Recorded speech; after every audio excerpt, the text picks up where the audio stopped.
Friends, I'm Ajay Palsar from Vivekananda School, Bani. Now we start the next chapter for class 6 subject science. हमारे चारों ओर के परिवर्तन। तो हम इस चैप्टर के अंदर बेसिकली ये डिस्कशन करेंगे कि हमारे चारों तरफ क्या क्या चेंज क्या हो रहा है, क्या चेंज हो रही है, कौन कौन से परिवर्तन आ रहे हैं, क्या वो परिवर्तन दोबारा सही हो जाते हैं कि एक बार परिवर्तन आने के बाद वो वैसे के वैसे ही रहते हैं। तो बेसिकली हम इस चैप्टर के अंदर ये परिवर्तन के बारे में ही पढ़ेंगे कि कौन से परिवर्तन वापस उसी पोजीशन में आ जाएंगे, कौन से कभी एक बार चेंज होकर कोई नई चीज़ जिसके अंदर बन जाएगी। तो हम पढ़ते हैं।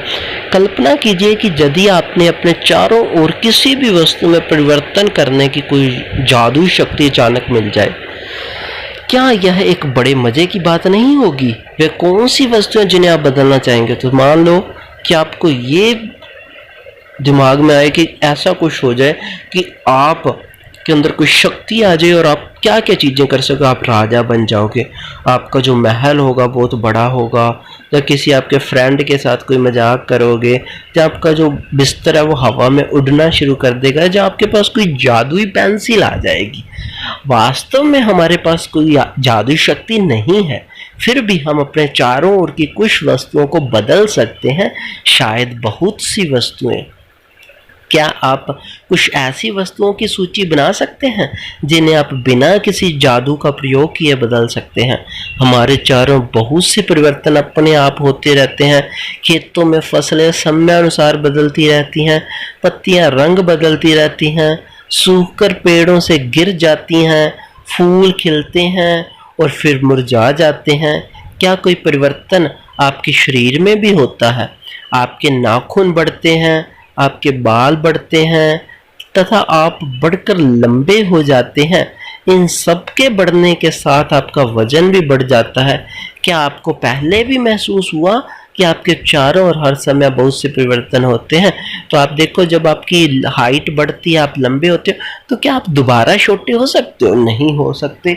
एक बार जो आप लंबे हो गए तो वो वापिस आप अपनी उसी पोजीशन में या उसी लंबाई में वापस नहीं आ सकते। तो ये जो परिवर्तन है वापस चेंज नहीं होता। ठीक है, बाल भी बढ़ते हैं तो बाल वापस छोटे नहीं होते, वो तो टूट जाएगा बाल। नेक्स्ट हम पढ़ते हैं, क्या कुछ परिवर्तनों के साथ साथ समूहों में रख सकते हैं? हम विभिन्न प्रकार के परिवर्तनों को समूहों में कैसे रख सकते हैं? इनमें यदि कोई समानता मिलेगी तो वह हमारे लिए सहायक होगी। क्या सभी परिवर्तन सदैव उत्क्रमित किए जा सकते हैं? क्या वापिस उसे उस पोजीशन में लाया जा सकता है? चलो देखते हैं। क्रियाकलाप फर्स्ट, एक गुब्बारा लीजिए, उसे फुलाइए, सावधानी बरतें कि वह फट ना जाए। गुब्बारे का आकार एवं माप बदल गया है, अब उसकी हवा निकल जाने दो तो वापिस उसी पोजीशन में आ जाएगा। तो इसका मतलब क्या कि गुब्बारे को आप उत्क्रमित किए कर सकते हैं। क्रियाकलाप सेकंड, एक कागज का टुकड़ा लें, इसे चित्र 6.2 के अनुसार मोड़ें। इससे अपने कागज का टुकड़ा खिलौना हवाई जहाज में परिवर्तित हो गया है। आपको इस हवाई जहाज को कुछ समय तक उड़ाने में बहुत मजा आएगा। यदि आप थक जाएं तो कागज को पुनः सीधा कीजिए। तो देखिए कि आप उस कागज को पुनः सीधा भी कर सकते हैं, मतलब कहने का कि आप उत्क्रमित उसको कर सकते हैं।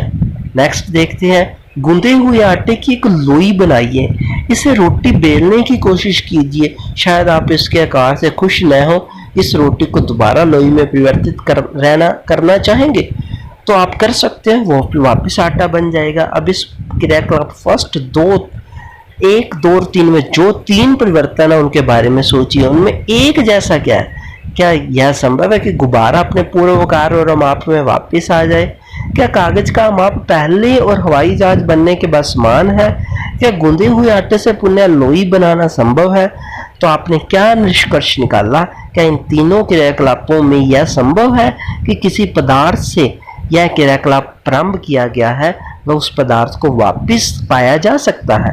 यदि हाँ, तो इसका मतलब है कि जो परिवर्तन इन क्रियाकलापों में हो रहे हैं उन्हें पुनः पूर्व स्थिति में लाया जा सकता है। आई इन्हीं क्रियाकलापों को कुछ अलग ढंग से करते हैं। तो ये क्रियाकलाप आपने किए, इनको वापस उसी पोजीशन में वापस लाया जा सकता है, तो इसको उत्क्रमित परिवर्तन बोलते हैं। तो कल हम करेंगे अनुक्रमित परिवर्तन। I hope you will understand this concept. Take care, stay home, stay safe. Bye. तो आपने ये सारे परिवर्तन पढ़ने हैं भी। Okay, take care.